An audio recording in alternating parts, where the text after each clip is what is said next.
Mas aí a gente vai pra geração seguinte, que é a geração Y, 1981 até 94. Que jogos que a geração Y jogou? A gente já tá falando daqueles videogames um pouco mais avançados. O começo do gráfico 3D, os Dooms, os Quakes e tudo mais, tá, mas muito assim, era um novo momento, o PlayStation, o Xbox, a primeira versão do Xbox. Então assim, só que qual que era o grande negócio do videogame naquela época?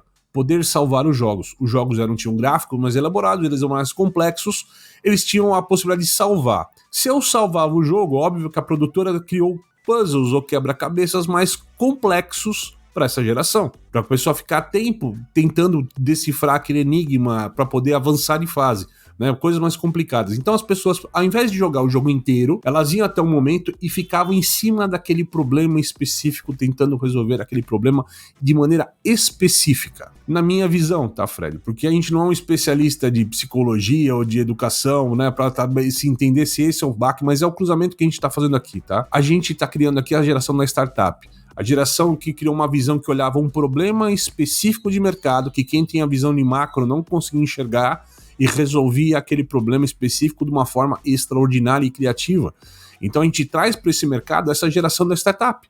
Então a geração startup de olhar problemas focados e resolvê-los, que é o começo da startup, foi isso, né? Veio desse intuito, né? Então a gente vê muito disso. O que tu acha, cara? Eu acho que faz todo sentido, porque você sai de um jogo linear que você tinha que ir do começo ao fim para fragmentos, para momentos, é muito mais um que a gente vê hoje ainda em startups, né? Que problema eu resolvo hoje? Aquele conceito que eu gosto de trazer do GPS, né? Para onde é meu norte nessas próximas 6 semanas, nessa próximos 3 meses? Então, eu acho que surge muito aí. Eu acho que tem uma outra coisa que surge aí que a gente passa a ver depois, por exemplo, com o Steve Jobs, com o Bill Gates, que é cada um tendo a sua própria identidade no vestir, então o avatar surge aí, porque esses jogos, além de eu poder salvar e ficar ali naquela fase quebrando a cabeça para resolver como é que eu resolvo este problema, ou seja, cada coisa eu vou analisando e botando numa caixinha, eu também poderia escolher o meu avatar. Embora fossem poucas possibilidades ali, mas tinha uma primeira personalização. Eu acho que começa aí, mas ele evolui na segunda fase. Eu poderia botar meu nome, eu poderia escolher já, então ali já começa. Exato, porque quando vem a outra fase, que é a geração Z, 95 a 2010, todo mundo sabe que a geração Z é a geração da internet. E os jogos também viraram jogos online. As partidas lá dos corujões, dos Counter-Strikes, a molecada no Doom e tal.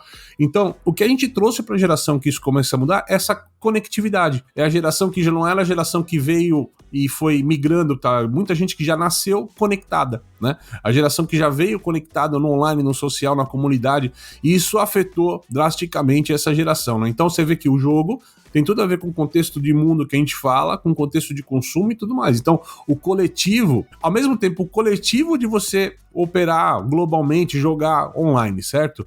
Também tem essa questão do individual, cara, de eu começar a ter um avatar nessa história, né? A gente tem uma série de avatares que foram criados em jogos e tudo mais, que parte exatamente do que você falou, de eu ter uma presença digital. Então o papo do metaverso começa aqui, porque até então eu tinha num cartucho fechado as opções que eu tinha. Então o mundo 3D, ele era fechado aquilo que estava programado numa mídia de CD. Hoje os mundos 3D, e a gente fala depois da geração Z, quando a gente chegar na Alpha aqui e tal, desse mundo que eu posso criar nessa história, que é exatamente a próxima opção. A geração Y, né, também conhecido como Millennials, que foi a da virada, é a geração da transição. Por isso que é interessante. Eu começo ali com a primeira customização ainda embrionária, então eu posso botar meu nome e escolher um avatar já pré-programado, no máximo mexer ali no queixo, né, na cor da pele, alguma coisa assim. 3 opções de cor, 3 opções de roupa, 3 opções não sei o que, isso é uma combinação nessa história, né? Exatamente. Aí é uma possibilidade maior de escolhas de personalização do meu carro no Mario Kart, por exemplo, né? Então eu poderia customizar mais. Aí eu venho para a geração Z, que é a primeira geração nativa digital. A gente vem de uma geração de transição para a geração, a primeira que nasceu numa era digital. E aí, essa geração já pode personalizar e deixar o avatar com a sua cara, com o seu estilo, né, com o seu jeito. Essa geração que surge aí com a influencia muito essa questão do que a gente foi ver hoje em Roblox, Minecraft. você poder personalizar Minecraft com o seu avatar, e isso influencia o mundo da moda, muito. Exato. Porque as pessoas começaram a querer que no mundo físico ela pudesse fazer com a sua roupa, com o seu estilo, que ela poderia fazer no videogame. A gente pode achar que é o contrário, né, Caio? Que é, não, mas foi o videogame que influenciou as pessoas. As pessoas que influenciam, porque elas começaram a ver no videogame, eu também quero, eu também me visto assim. Exato. E aí o videogame percebeu isso, esse movimento das ruas, e trouxe essa possibilidade, né, para que as pessoas pudessem, do mesmo jeito que elas se vestem na rua desse jeito, também ter seus avatares customizados, personalizados com sua cara e identidade dele. Você assistiu Varejo Cast.